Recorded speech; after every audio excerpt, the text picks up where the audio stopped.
कृष्णा हमारे हिंदू धर्म में पूर्णिमा का विशेष महत्व है। पूर्णिमा का दिन भगवान विष्णु को समर्पित होता है और वैशाख पूर्णिमा भगवान को अति प्रिय है। ऐसा माना जाता है कि श्रीहरि की प्रिय वैशाख पूर्णिमा मृत्यु के देवता यमराज से भी गहरा रिश्ता है। मान्यता है कि वैशाख पूर्णिमा के दिन व्रत रखने से भगवान विष्णु की पूजा से यमराज का दिव्य वरदान प्राप्त होता है और व्यक्ति की अकाल मृत्यु भी नहीं होती। और इस पूर्णिमा को बुद्ध पूर्णिमा की जयंती के रूप में भी मनाया जाता है। तो आज इस वीडियो में आप जानेंगे वैशाख पूर्णिमा के बारे में, साथ ही इस दिन ऐसे कौन से 5 कार्य हैं जो आप भूल कर भी नहीं करना चाहिए। किए गए उपवास या पूजा खंडित हो जाती है। वैशाख मास के शुक्ल पक्ष त्रयोदशी से लेकर पूर्णिमा तक जो तिथियां हैं उन्हें पुष्करी कहा जाता है। इनमें स्नान ध्यान पुण्य करने से पूरे महीने किए गए का फल प्राप्त होता है। पूर्व काल में वैशाख मास की एकादशी तिथि को ही अमृत कलश प्रकट हुआ था। द्वादशी को भगवान हरि ने मोहिनी रूप धारण करके असुरों की उससे रक्षा की थी। त्रयोदशी तिथि को श्री हरि ने देवताओं को अमृत पान कराया और चतुर्दशी तिथि को देव विरोधी असुरों का संहार किया। पूर्णिमा के दिन ही समस्त देवताओं का उनका साम्राज्य प्राप्त हो गया। इसलिए देवताओं ने प्रसन्न होकर इन 3 तिथियों को यह वरदान दिया कि वैशाख मास में यह दिन शुभ तिथियां मनुष्य के सभी पापों को हरने वाली है। इस बार 5 मई शुक्रवार के दिन वैशाख पूर्णिमा है और पूर्णिमा का उपवास भी इसी दिन रखा जाएगा और इसी दिन साल का पहला चंद्रग्रहण उपचाया चंद्रग्रहण भी है। उपचाया चंद्रग्रहण को वास्तविक चंद्रग्रहण नहीं माना जाता। पूर्णिमा तिथि प्रारंभ होगी 4 मई गुरुवार की रात 11:45 से, जिसकी समाप्ति होगी 5 मई शुक्रवार रात 11:03 पर होगी। ऐसे में 5 मई शुक्रवार के दिन ही पूर्णिमा का उपवास भी रखा जाएगा। इसी दिन सत्यनारायण भगवान का व्रत रखा जाएगा। दिन भर व्रत रखकर रात के समय चंद्र देवता की पूजा कर उपवास खोल दिया जाएगा। 5 मई शुक्रवार को सूर्य उदय होगा सुबह 5:55 और समाप्त होगा शाम 6:52 पर।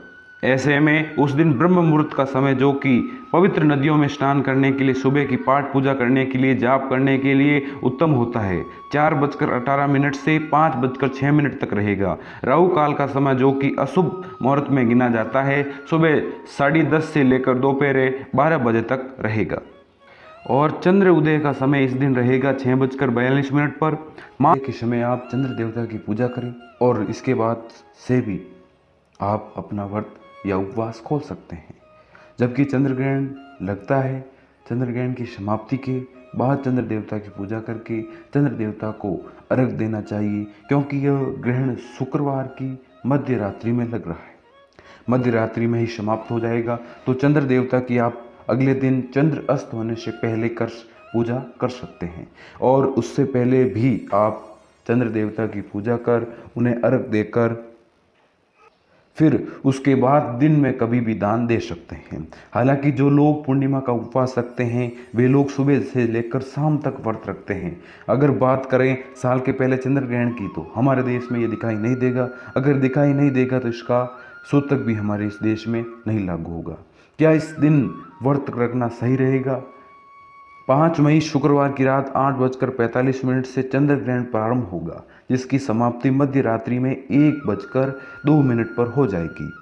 रात 12 बजे के बाद से नई तिथि लग जाती है। ऐसे ये तिथि वह 6 मई शनिवार की तिथि मानी जाएगी, क्योंकि यह एक उपचाया चंद्र ग्रहण है जो कि हमारे देश में दिखाई नहीं देगा। जब देश में दिखाई नहीं देगा तो इसका सूतक काल भी मान्य नहीं होगा।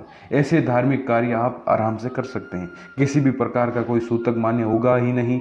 जो भी पूजा पाठ उपवास आदि है वह इस दिन आसानी से कर सकते हैं। अगर आप इस दिन व्रत रखना चाहते हैं तो सुबह जल्दी उठकर किसी पवित्र नदी में स्नान करें, और ऐसा संभव ना हो तो घर में ही नहाते समय पानी में गंगाजल मिलाकर स्नान जरूर करें। उसके बाद आपको पूजा स्थल में एक चौकी पर पीला वस्त्र बिछाकर उस पर विष्णु भगवान की तस्वीर स्थापित को करें, विघ्नहर्ता की पूजा करें और विष्णु भगवान की पूजा में आप फल, चावल, दीप, धूप, नैवेद्यम आदि अर्पित कर सकते हैं। और इसके बाद व्रत की कथा जरूर पढ़नी चाहिए। आज के दिन अगर आप भगवान विष्णु में सत्यनारायण की पूजा कर रहे हैं तो आपको भोग में मौसमी फलों व फलों में ही केले का आप भगवान को भोग अर्पित जरूर करें। केले के अलावा पंचामृत या पंजीरी का भोग लगावें और ध्यान दें कि भोग लगाते समय भोग में तुलसी पत्र जरूर मिलावें, क्योंकि माना जाता है कि तुलसी पत्र भगवान को अति प्रिय है। आरती करने के बाद भगवान को भोग लगाना चाहिए और बचे हुए प्रसाद को अपने परिवारजनों में बांटना चाहिए। आज के दिन मंदिर में कुछ ना कुछ दान देना चाहिए। दान में भी देने वाली पूजन सामग्री वह मंदिर में आप जरूर रखें। ध्यान रखें कि कोई भी ऐसा काम ना हो जाए जिससे आपका व्रत खंडित हो जाए। अगर यह वीडियो आपको पसंद आया हो तो इस वीडियो को लाइक व चैनल को सब्सक्राइब जरूर करें। धन्यवाद।